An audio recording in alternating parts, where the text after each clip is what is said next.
Bismillahirrahmanirrahim. Assalamualaikum warahmatullahi wabarakatuh. Saya Andi Mardiana, Stambuk A351 19073, kelas C.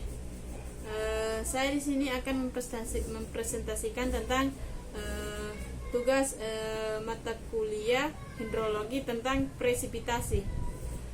Presipitasi adalah istilah umum dari semua bentuk air yang jatuh ke permukaan. Bentuk ini biasanya berupa butiran-butiran es dan butiran air.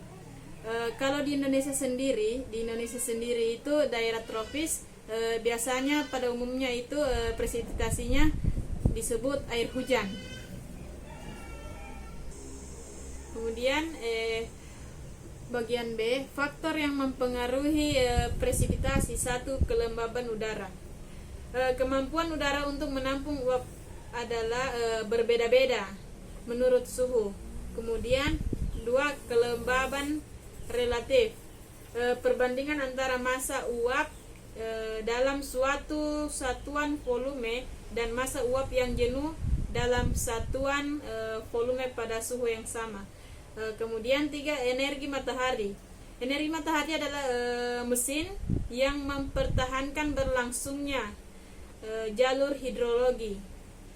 Kemudian angin adalah gerakan massa udara, merupakan gerakan atmosfer atau udara nisbi terhadap permukaan bumi. Kemudian yang disebut arah angin, arah yang dari mana angin bertiup. Peralatan yang digunakan untuk menentukan arah angin yaitu lingkaran arah, argina, dan pencatat angin.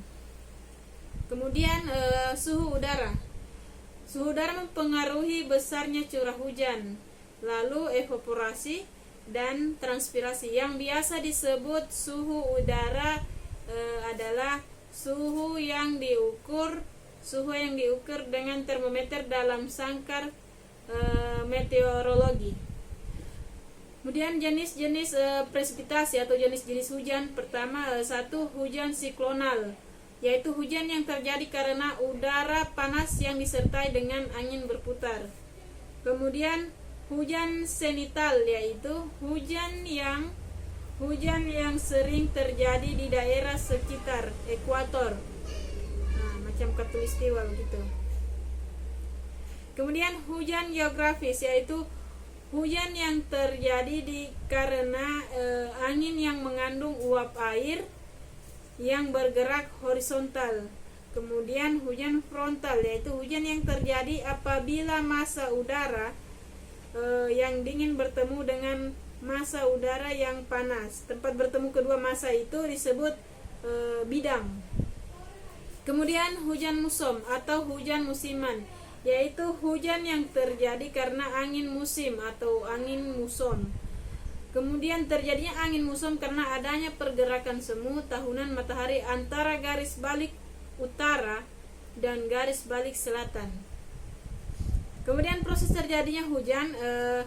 Hujan dimulai dari bentuknya awan. Awan terbentuk ketika udara menjadi sangat jenuh, supersaturated, di mana ketika tekanan uap aktual mencapai atau melebihi tekanan uap jenuh. Mekanisme jatuhnya air hujan secara umum terjadi karena proses konveksi dan pembentukan awan berlapis. Kedua mekanisme ini berbeda dalam proses pembentukan dan pembesaran ukuran berat dan berat butiran. Ya, jadi kesimpulannya, presipitasi adalah istilah umum dari semua bentuk air yang jatuh ke permukaan bumi. Bentuk ini berupa butiran-butiran es. Kalau di daerah-daerah negara lain dia butiran es. Kalau di Indonesia daerah tropis dia biasanya kita sebut air hujan. Kemudian gerakan udara atau angin mempunyai saham besar dalam pembentukan hujan. Berdasarkan atas gerakan udara, masing-masing belahan dunia memiliki distribusi hujan atau penyebaran hujan yang berbeda-beda. Ya, terima kasih, itu saja dari saya.